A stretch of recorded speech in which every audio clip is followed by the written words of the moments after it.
The e-fair this year is all about learner voice, because learner voice is really important for learning providers. You need to listen to what learners are telling us.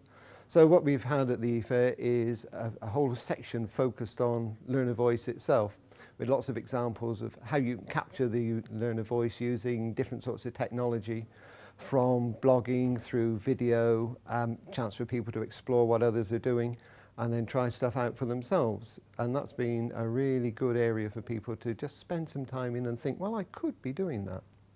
Learner voice is really important. It's a very important part of what we do in colleges now. We need it when we're looking at new projects, because we need to know that we're actually getting the right investment for students and doing the right things. Also very important to ensure that the impact that we're creating is the right thing for students, so that we're actually getting the right feedback and we're doing the right thing for them. I think the learner voice sometimes can take a bit of a second seat to lots of things we have to do, you know, the sort of inspection, you know, how we're seeing and to progress in, I suppose, our service comparing to others. But ultimately we need to reconnect with it to improve our service, to make sure that we've got what the learners are wanting. There's no point putting on a course if someone's saying, actually, that's clearly what we don't want. I'm a training officer, an MBQ assessor, and I go out to the workplace, and obviously you want the feedback from the learners if you're doing a good job. So it's very important that they take part in their training as well as their companies. For any training provider, learner voice has to be at the forefront of what you're doing, because if your learners aren't happy, then they're 9 times out of 10 aren't going to be taking in what you're trying to deliver.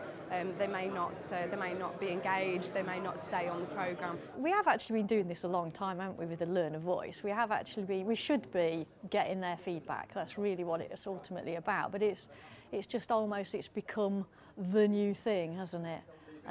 So I think we've done learner voice, but perhaps it's now bringing it more to the fore, isn't it, and finding ways to encourage and engage them, and I think using technology will get them more focused and more, my opinions matter, and you know, I can make a difference in my college. I think that'll help, I think. Okay. We capture the learner voice in a number of ways. We run focus groups, we have a student committee which is very lively. We also have student liaison officers in each of the classes and their course areas, and they come together.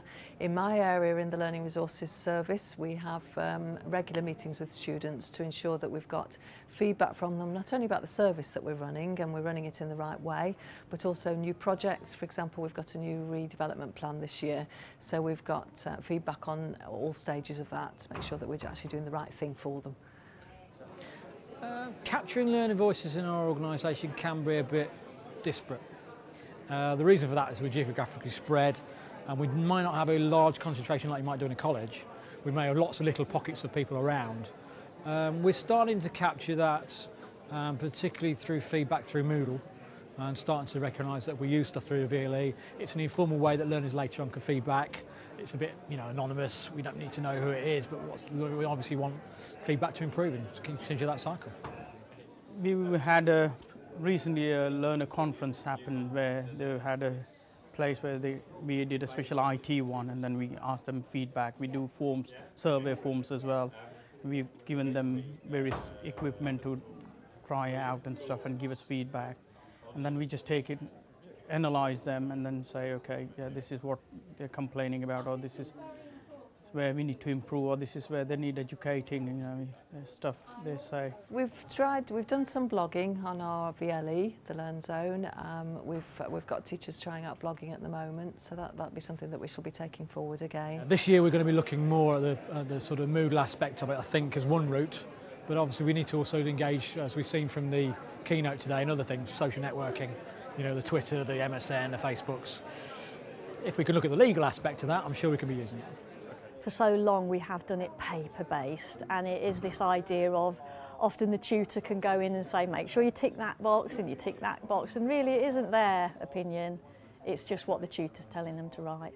And I think what I've seen today with the use of, like, I think it was the little quiz one, and they're perhaps using Facebook to get some ideas, and all the different ways of, it's actually what they want to feedback to us rather than not what my tutor's telling me I've got to write. You know, obviously introducing new things, that's what this sort of e-fair is all about, to see different ways that we can capture it. I think in the future we'd definitely think about going along the lines of maybe even video or audio, so the learners could perhaps make their own evaluations, maybe even using a PSP, I don't know what's coming, I can't say, but you know, they can record their own answers. That will be another good way of holding it as well, to remove away the paper-based.